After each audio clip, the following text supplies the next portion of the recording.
A German MP has explained that the European Union is working to avoid any future Brexit scenarios with an amended treaty. German MP Gunther Krickbaum said the Article 50 clause which allowed the UK to exit the European Union was detailed poorly as the bloc did not plan for member states to leave the EU. Speaking to DW News, Mr. Krickbaum said, "I think it should be very clear, a state which joins the European Union should respect the rule of law. That's also the reason why Article 7 procedure is only regulated with a few sentences in the treaty. Brexit was done on the basis of Article 50 but there are only a few sentences. Why? Because we thought it will never happen that one state would leave the EU.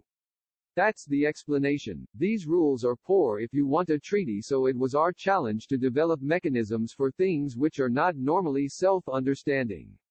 His comments come as Theresa May has insisted Britain must reject any push towards nationalism and isolationism if it wants to prosper post-Brexit and deal with the effects of COVID-19.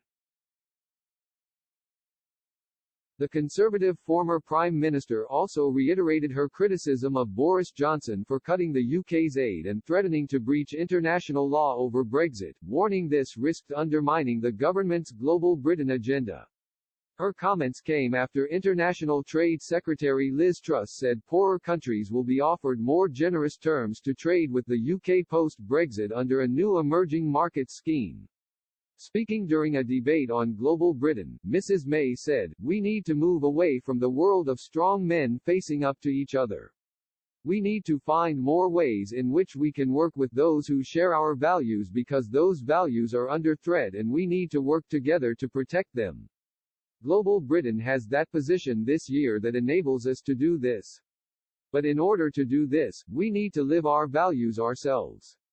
And I have to say to the government that threatening to break an international treaty shortly after signing it, that threatening to break international law and that cutting our international aid does not enhance our impact of Global Britain. In fact, it makes it harder for us as Global Britain to get our message around the world.